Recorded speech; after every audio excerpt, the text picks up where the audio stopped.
Hello everyone, welcome to Sanmarga classes. ಮೇಲ್ಮೈ ವಿಸ್ತೀರ್ಣಗಳು ಮತ್ತು ಘನಫಲಗಳು ಅಧ್ಯಾಯದ 20ನೇ ಪ್ರಶ್ನೆಯನ್ನ ಗಮನಿಸಿ. ಮೇಲ್ಮೈ ವಿಸ್ತೀರ್ಣ 346.5 ಸೆಂಟಿಮೀಟರ್ ಸ್ಕ್ವೇರ್ ಇರುವ ಗೋಳದ ವ್ಯಾಸ ಆಯ್ಕೆ 5.25 ಸೆಂಟಿಮೀಟರ್, ಆಯ್ಕೆ ಬಿ 5.75 ಸೆಂಟಿಮೀಟರ್, ಆಯ್ಕೆ ಸಿ 10.5 ಸೆಂಟಿಮೀಟರ್, ಆಯ್ಕೆ ಡಿ 11.5 ಸೆಂಟಿಮೀಟರ್. ಸೊ ಇಲ್ಲಿ ಗೋಳದ ಮೇಲ್ಮೈ ವಿಸ್ತೀರ್ಣವನ್ನ ಕೊಟ್ಟಿದ್ದಾರೆ. A is equal to 346.5 centimetre square. Okay, so ಇಲ್ಲಿ ಗೋಳದ ವ್ಯಾಸವನ್ನ ಫೈಂಡ್ ಔಟ್ ಮಾಡಬೇಕು. ಸೊ ಇಲ್ಲಿ ಗೋಳದ ಮೇಲ್ಮೈ ವಿಸ್ತೀರ್ಣ ಸೂತ್ರ ಏನ್ ಹೇಳಿ, A is equal to 4πr square.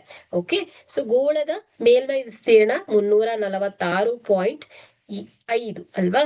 So 5 is equal to 4 into pi 22 divided by 7 into R square. Okay, so ಇಲ್ಲಿ R square is equal to ಏನಾಗುತ್ತೆ, 346.5 ಗುಣಿಸು 7 ಡಿವೈಡೆಡ್ ಬೈ 4 ಗುಣಿಸಿ 22 ಅಂದ್ರೆ 88 ಆಗುತ್ತೆ.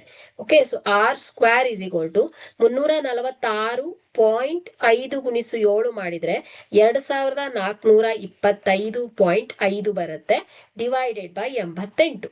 So r square is equal to, so ಇದನ್ನ divide ಮಾಡಿದ್ರೆ so 27.5625 ಬರುತ್ತೆ. So actually ನಮ್ಗೆ ಇಲ್ಲಿ ಆರ್ ಬೇಕಲ್ವಾ. So r is equal to ಏನಾಯ್ತು, square root of 27.5625. Okay, so ಇಲ್ಲಿ square root of 27.5625 is equal to ಏನ್ ಹೇಳಿ, 5.25 ಸೆಂಟಿಮೀಟರ್. ಓಕೆ, ಸೊ ನಮಗೆ ಆರ್ ಸಿಕ್ಕಿದೆ. ಓಕೆ, ಆರ್ ಬಂದಿದೆ ಎಷ್ಟು, 5.25 ಸೆಂಟಿಮೀಟರ್. ಸೊ ಇಲ್ಲಿ ಕೇಳಿರೋದು ವ್ಯಾಸ ಅಲ್ವಾ.